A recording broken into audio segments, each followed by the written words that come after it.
En la clase de hoy vamos a hablar de unas moléculas de las que hablamos en la primera clase, los nucleótidos, que una de sus funciones es ser parte de los ácidos nucleicos, y vamos a ver entonces también la estructura y el funcionamiento del núcleo de las células eucariotas. En esta diapositiva tenemos un modelo básico de lo que es un nucleótido. Recordemos entonces, están constituidos por un azúcar de 5 átomos de carbono, una pentosa, que puede ser ribosa en el ARN, desoxirribosa en el ADN, unido por un lado a una base nitrogenada. Ahí tenemos todas las bases posibles: citosina, guanina, adenina y timina para el ADN, citosina, guanina, adenina y uracilo para el ARN, y por otro lado el azúcar se une al grupo fosfato. Fíjense por favor que va a ser importante un poquito más adelante prestar atención a cómo se enumeran y cómo se denominan los carbonos de la pentosa. El 1', el 2', el 3' y el 4' junto a un oxígeno forman un anillo, y el carbono 5' de la pentosa queda por fuera del anillo.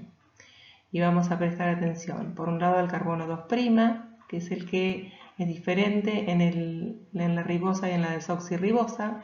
En la ribosa tiene unido un grupo oxidrilo, en la desoxirribosa un hidrógeno.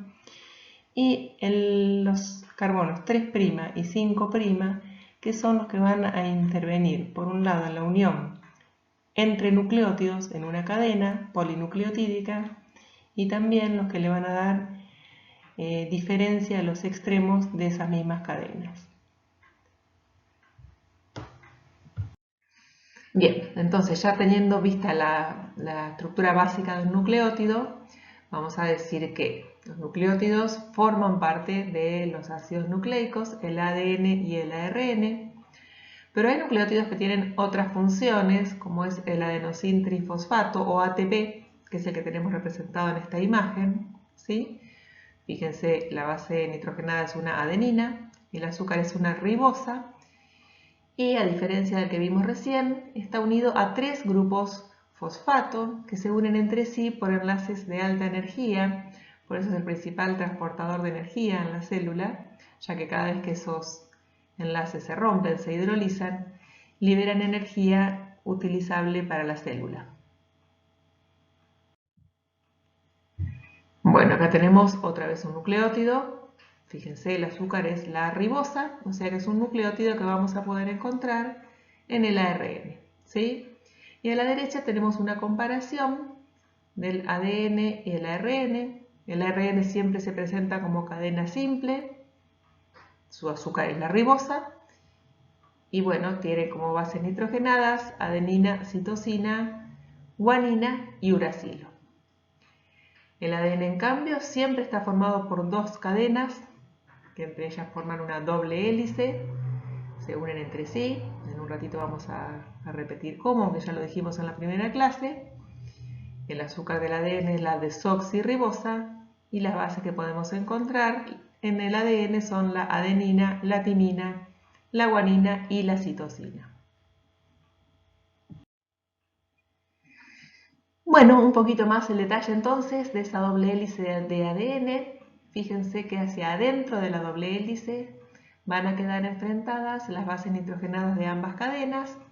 Nosotros decimos, nosotros no, en realidad los libros dicen, y bueno, es así, el modelo que elaboraron Watson y Crick en base a una fotografía obtenida por Rosalind Franklin, a pesar de que a ella no se la nombra, como cuando hablamos de este modelo, sin su aporte no hubiera sido posible describir el modelo tridimensional del ADN. Muy bien, entonces les decía, hacia adentro de la doble hélice se enfrentan las bases de una cadena y de la otra, y lo que les decía es que el ADN presenta 2 cadenas polinucleotídicas, es decir, cada una de las cadenas formadas por muchos nucleótidos, por eso es un polímero, es una macromolécula. Y esas 2 cadenas decimos que son complementarias entre ellas y antiparalelas. Complementarias significa que siempre que en una cadena haya, por ejemplo, una timina, en la cadena de enfrente va a haber una adenina, ¿sí? Y si en una cadena hay una citosina, en la de enfrente hay una guanina. Las bases nitrogenadas complementarias, estos pares de bases, se unen siempre de la misma manera, adenina con timina y citosina con guanina. ¿Cómo se unen? A través de uniones no covalentes, puentes de hidrógeno. ¿Sí? Se forman 2 puentes de hidrógeno entre adenina y timina y 3 puentes de hidrógeno entre citosina y guanina. Ya tenemos entonces una de las características de las 2 cadenas del ADN es que son complementarias entre sí. Este es un concepto muy importante para entender los procesos, los mecanismos genéticos que vamos a ver más adelante. Bueno, en este esquema entonces vamos a ver la otra de las características entre las 2 cadenas del ADN es que son antiparalelas. Esto significa que vamos a mirar la cadena que está a la izquierda tiene un 5' arriba. Esto significa que en esos nucleótidos el carbono 5' quedaría mirando para arriba. En cambio, en la cadena complementaria, ya explicamos a qué se debe la complementariedad por las bases, decía en la cadena complementaria, o sea, la de la derecha, quedó el carbono 3' para arriba, ¿sí? Y así está representado en esta imagen ambas cosas, la complementariedad de bases y la característica de que son antiparalelas, es decir, que corren en sentidos opuestos. Decimos que una iría de 5' a 3' y la otra de 3' a 5'. Bueno, en esta imagen tenemos, por un lado, para comparar la cadena única de todos los ARN y la cadena doble, 2 cadenas que forman esa estructura helicoidal en el ADN. También vamos a prestar atención acá entonces a la molécula de ADN. Como veníamos diciendo, sus 2 cadenas son complementarias. Ahí podemos ver cómo se unen esas bases complementarias a través de uniones puentes de hidrógeno. Se forman 3 puentes de hidrógeno entre citosina y guanina y 2 entre adenina y timina. Y también podemos ver el hecho de que son antiparalelas. Fíjense que en una quedó hacia abajo el extremo 3' y en la otra el 5'. Y además pueden ver en detalle la unión fosfodiéster entre los nucleótidos, tanto para el ADN como para el ARN. Dijimos entonces que el ARN está siempre formado por una única cadena, con las características en sus nucleótidos que ya mencionamos. Vamos a encontrar ácidos, los ácidos ribonucleicos, de los que vamos a hablar van a ser el ARN mensajero, representado acá en ese recuadro negro a la derecha, es el que copia la información que tiene el ADN para la síntesis de proteínas. Ya vamos a ver estos mecanismos un poquito más adelante. El ARN de transferencia es ese que está ubicado en el centro, que se describe como una forma de hoja de trébol en su estructura tridimensional. Fíjense que a pesar de ser una única cadena, como cualquier ARN, presenta regiones en las cuales distintas partes de esa única cadena se enfrentan y por complementariedad de bases se forman enlaces puentes de hidrógeno. El ARN de transferencia también va a participar de la síntesis de las proteínas porque será el encargado de unir los aminoácidos correspondientes para ir formando la proteína. No se preocupen igual que estos son temas que vamos a analizar en profundidad más adelante. Y el tercer tipo de ácido ribonucleico que vamos a mencionar es el que forma parte de los ribosomas. Los ribosomas que son agregados supramacromoleculares, es decir, que son estructuras que surgen de la unión de macromoléculas, en este caso cadenas de ácidos ribonucleicos y proteínas, y también participa de la síntesis proteica. ¿Sí? Fíjense, los ribosomas de los eucariotas, siempre los ribosomas tienen 2 subunidades. En el caso de los eucariotas, una subunidad mayor. Esas 60S y 40S que ven ahí para la unidad mayor y menor respectivamente son unidades o coeficientes de sedimentación, ¿sí? Y dan una idea del peso, del tamaño de cada subunidad. A la izquierda de todo vamos a prestar atención porque tenemos un pedacito de un ARN, que podría ser cualquiera de los mencionados. Y vamos a mirar un poquito, fíjense que acá podemos ver los dos extremos. Yo en la primera clase les había dicho que los ácidos nucleicos presentan extremos diferentes, ¿sí? Por eso decimos que es una molécula que tiene polaridad.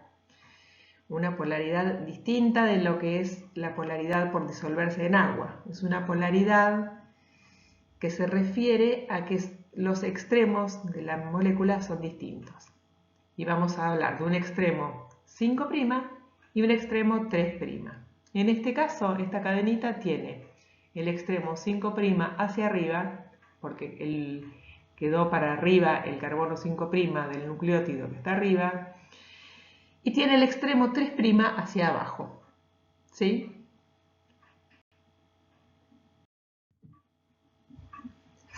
Bien, entonces vamos a empezar a hablar de el organoide más conspicuo, más típico de la célula eucariota. ¿Sí? A este organoide debe su nombre la célula eucariota y es el núcleo celular.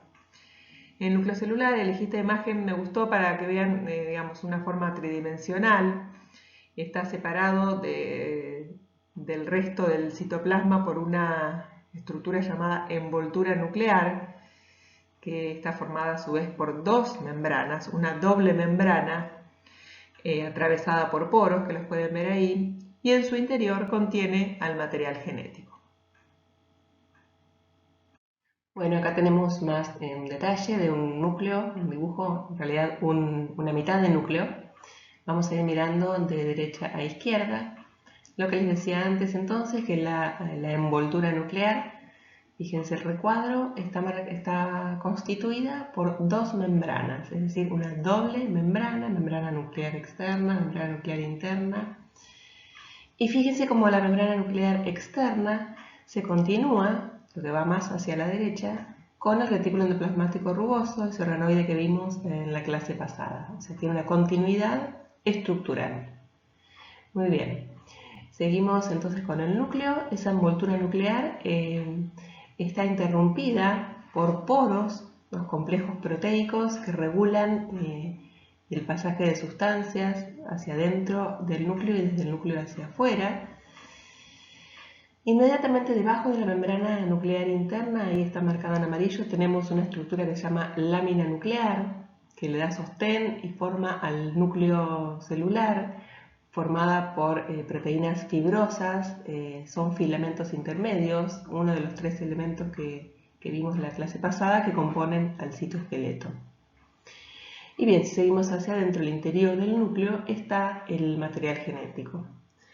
En los organismos eucariotas, como somos nosotros, el ADN se distribuye en diferentes cromosomas. En las bacterias hay un cromosoma único. Los organismos eucariotas son varios, ¿sí? En nuestro caso, la mayoría de nuestras células, que se denominan células somáticas, que significa células del cuerpo, como por ejemplo las neuronas, las células musculares, todas las células, salvo las células de un conjunto que se llama línea germinal, que está destinado a originar gametas y que vamos a ver más adelante. Entonces, las células somáticas, que son la mayoría, poseen en nuestras células 46 cromosomas. 46 cromosomas, cada cromosoma es una molécula de ADN, ¿sí? Pero el ADN en las células eucariotas está fuertemente asociado a proteínas que llamamos proteínas histónicas o histonas, que en un ratito vamos a describir, y proteínas no histónicas, ¿sí? Estas proteínas cumplen función estructural, otras proteínas cumplen función reguladora de la actividad del ADN y otras tienen función enzimática y participan de los mecanismos genéticos que vamos a ver más adelante. Muy bien. Ese conjunto de ADN y proteínas histónicas y no histónicas se denomina cromatina. El ADN que cabe en un núcleo celular es aproximadamente de 2 metros, ¿sí? Es imposible pensar que esa cantidad de ADN puede entrar en un núcleo. Pues bien, lo hace gracias a los complejos estructurales a esa asociación que hace con estas proteínas, con las proteínas histónicas. Eso lo vamos a ver en la próxima diapositiva. Bien, entonces esa cromatina y ese núcleo lo podemos saber así, de esta manera como está dibujado acá, en un momento de la vida de la célula que se denomina interfase. La mayoría de las células no se divide en un organismo adulto, pero las células que sí se dividen pasan por dos grandes momentos en su vida, uno el de división celular, que puede ser mitosis o meiosis, y otro que se denomina interfase. Bien, en la interfase entonces vemos al núcleo celular con su envoltura nuclear bien delimitada y el contenido, el material genético, se encuentra en forma, decimos, descondensada.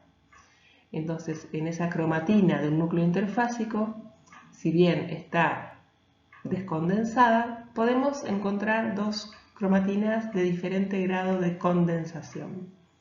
Y por eso, cuando se observa el microscopio, se tiñe de distinto color. Una se tiñe más intensamente y se denomina heterocromatina. Generalmente se ubica en la periferia, ¿sí? Cercana a la envoltura nuclear. Y otra se tiñe menos, se ve más clarita y se denomina eucromatina. Entonces, esta diferencia de color obedece al distinto grado de condensación que presentan y eso tiene consecuencias funcionales en cuanto a qué puede hacerse con ese ADN y qué no, y eso lo vamos a ir viendo un poquito más adelante. Muy bien, y ahora vamos a ese recuadrito que tenemos debajo, es el nucleolo. Es una estructura que se colorea más, se diferencia del resto del contenido nuclear, no tiene ninguna envoltura, ninguna membrana que lo separe del resto del contenido nuclear, y es el lugar, es el sitio en donde se sintetizan la mayor cantidad de los ARN ribosómicos. ¿Sí? Recuerden que yo les dije que hablamos de tres tipos de ARN. El ARN ribosómico asociado a proteínas formaba las subunidades ribosómicas o ribosomales. Bien, en este centro, en este nucleolo, entonces, se sintetizan la mayor parte de esos ARN ribosómicos. Y pueden diferenciarse dos partes principalmente, una parte más fibrosa está formado por cromatina, o sea, es decir, ahí está la información genética que codifica para producir de esos ARN ribosómicos que les mencioné, y más hacia afuera, esa parte granulosa que contiene ribonucleoproteínas, ¿sí? Ya vamos a ver después que esas subunidades ribosómicas se forman en el interior del núcleo, pero van a cumplir sus funciones en el citoplasma. Entonces, la asociación de cada una de esas subunidades de los ARN ribosómicos y las proteínas que los componen ocurre en esa zona, esa se llama pars granulosa, por eso ahí podemos encontrar ribonucleoproteínas, y una vez que están maduras, las subunidades ribosómicas van a salir por el poro nuclear a cumplir con su función y participar de la síntesis proteica.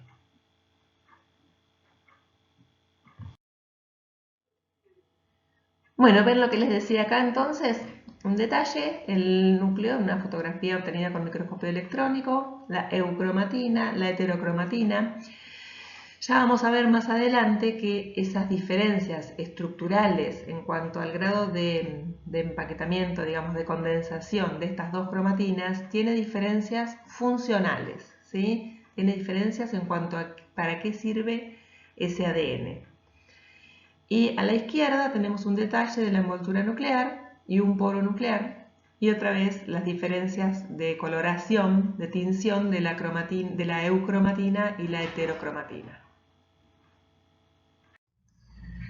Muy bien, entonces, como les dije, en los organismos eucariotas, esas grandes cantidades de ADN entran en un núcleo gracias a estos complejos que vamos a describir en esta imagen, complejos estructurales que forman el ADN con las proteínas histónicas. Proteínas histónicas son 5, histona H1, H2A, H2B, H3 y H4. Son proteínas que tienen gran cantidad de aminoácidos básicos, es decir, que tienen carga positiva, y esto permite que se asocien fuertemente por atracción de cargas con el ADN, que tiene cargas negativas, porque en cada nucleótido el fosfato libera protones y queda cargado negativamente. Bien, vamos a ver entonces de arriba hacia abajo lo que vemos son distintos grados de empaquetamiento del ADN, desde una estructura más laxa y descondensada hacia el esquema que está abajo de todo, que muestra un cromosoma metafásico, o sea, en la metafase, que es un momento de la mitosis que ya vamos a ver más adelante. ¿Sí? Ahí tenemos esa foto. Bien, entonces vamos de arriba hacia abajo. Arriba tenemos una doble hélice de ADN desnuda, que en realidad no está así en el ADN nuclear, sino que está siempre asociado con estas histonas. Ahí vamos a ver de qué manera lo hace. Fíjense, la histona forma esos octámeros, o sea, esas esferas que tienen como forma de pelota de básquet, están formados por 8 subunidades, 2 de cada una de las histonas H2A, H2B, H3 y H4, y el ADN da aproximadamente 2 vueltas alrededor de cada una de esos octámeros. Fíjense, y queda un pequeño pedacito de ADN entre cada una de esas estructuras que se denomina ADN espaciador. Esa estructura del octámero con el ADN que da vueltas alrededor se denomina nucleosoma. Entonces, esas histonas que nombré se denominan histonas nucleosómicas. Por fuera queda la histona H1, ven ahí en amarillo, que tiene como forma de papa frita. Es una histona no nucleosómica, y tiene una importantísima función reguladora, ya que es la que, ya vamos a ver más adelante, puede ser fosforilada, o sea, se le añade un grupo fosfato y esto permite acercar entre sí a los nucleosomas, ¿sí? Permite la condensación o la descondensación de la cromatina por acercamiento o alejamiento de los nucleosomas entre sí. Bueno, y si miramos desde la segunda línea hacia abajo, cómo esos nucleosomas se van acercando y se van enrollando, formando estructuras que se denominan bucles y superenrollamiento del ADN. Entonces, representando en esta imagen, como les decía hace un ratito, los distintos niveles o grados de empaquetamiento que puede presentar el ADN en los organismos eucariotas.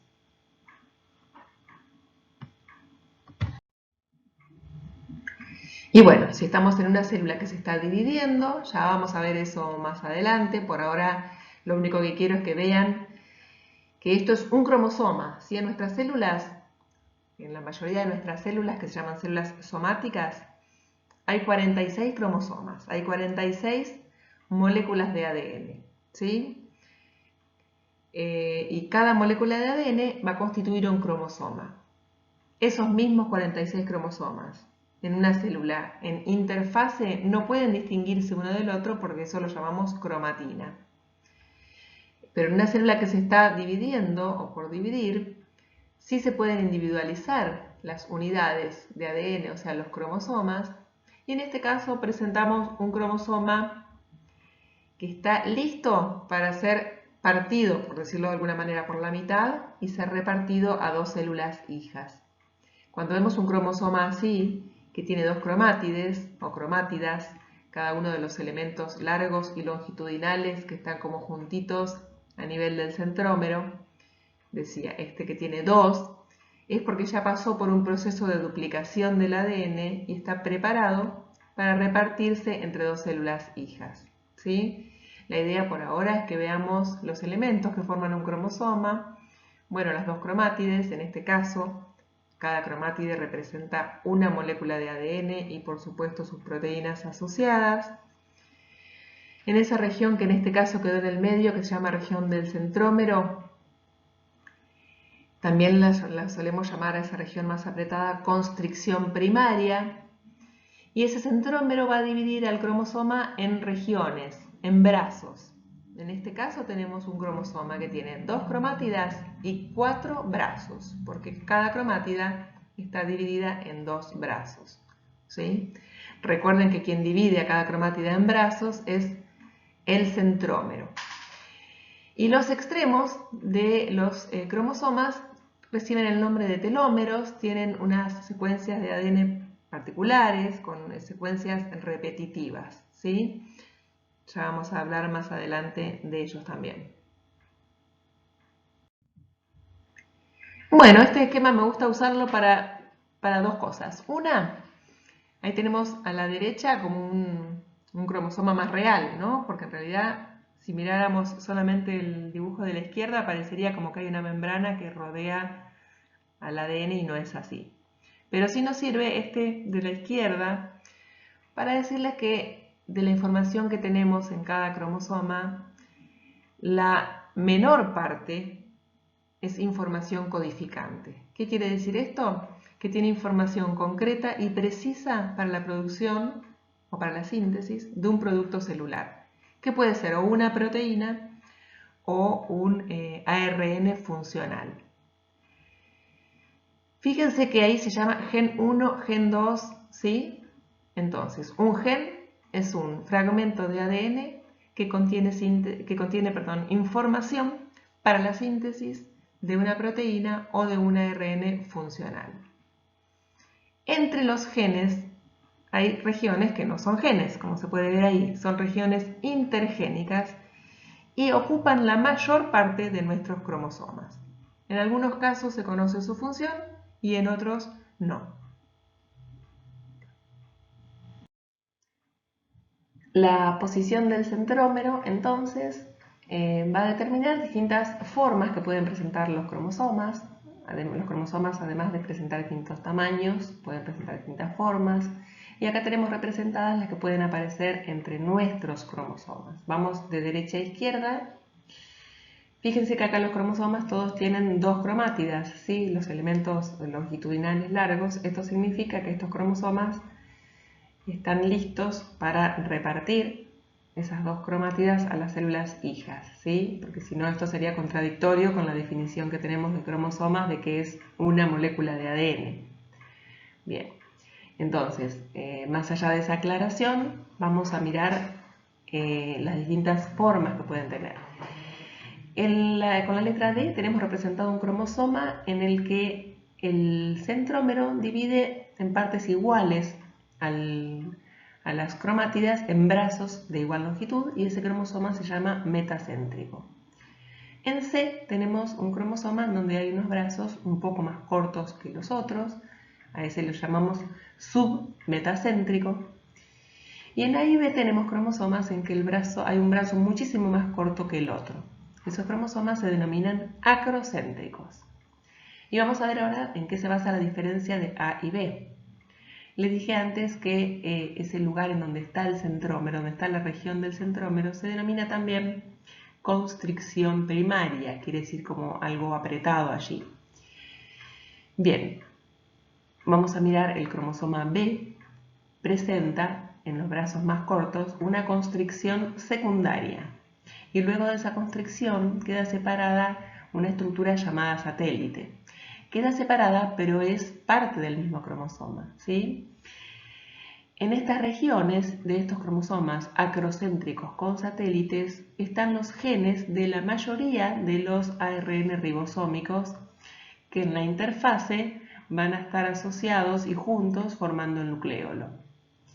Bien, en nuestra especie hay 5 cromosomas, 5 pares de cromosomas, que son el 13, el 14, el 15, el 21 y el 22, que son cromosomas acrocéntricos con satélite.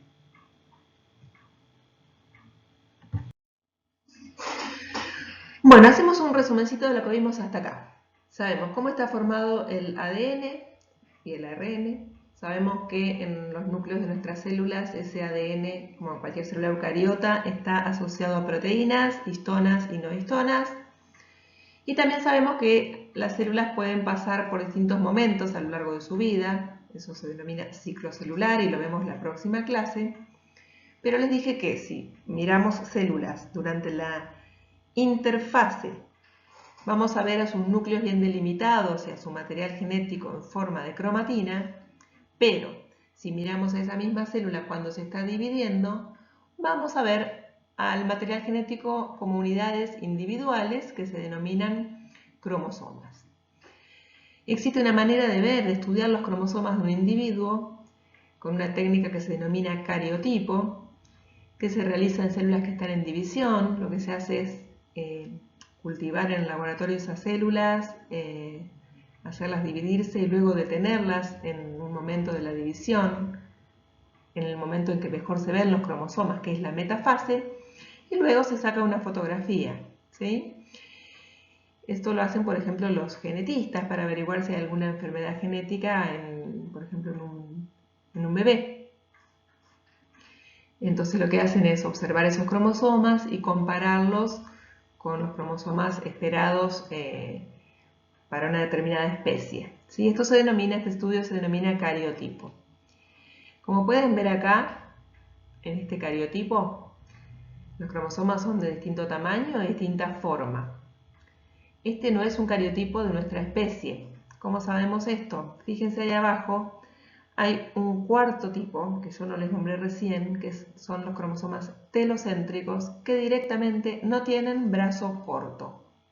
De los otros tres tipos sí vamos a encontrar en nuestra especie, que son los metacéntricos, submetacéntricos y acrocéntricos. Acá sí tenemos entonces un cariotipo humano.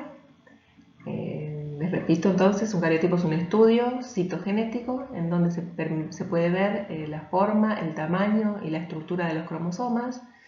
Es un estudio que permite identificar si hay alguna alteración en cuanto a estas características. No permite identificar secuencias digamos, de ADN, o sea, no es un estudio de genética molecular, pero es un estudio importantísimo para la detección precoz, sobre todo, de ciertas alteraciones en el número, en el tamaño o en la forma de los cromosomas. Fíjese entonces cómo el genetista ha ordenado desde el 1 al 23, ¿sí? Nuestras células entonces dijimos que tenían, nuestras células somáticas, 46 cromosomas, todas tienen los mismos cromosomas, son 23 cromosomas de origen materno y 23 de origen paterno que se juntaron en el momento de la fecundación, dando origen al genoma de una cigota, que luego se dividió repetidas veces, dando origen a un embrión.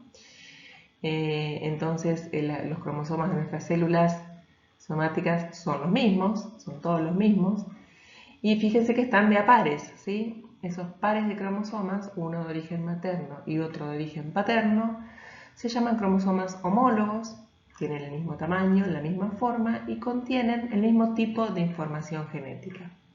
¿Sí? Gracias a un estudio que se denominó Proyecto Genoma Humano, que fue un proyecto colaborativo entre distintos países de Europa y de Estados Unidos, entre otros, se detectó qué genes hay en cada uno de nuestros cromosomas. Entonces, como les decía, el genetista ordena del par 1 al par 23. Fíjense ahí las distintas formas y tamaños. Y vamos a mirar, bueno, el 13, 14, 15, 21 y 22, como les dije antes, son acrocéntricos con satélite, acá no se llega a distinguir.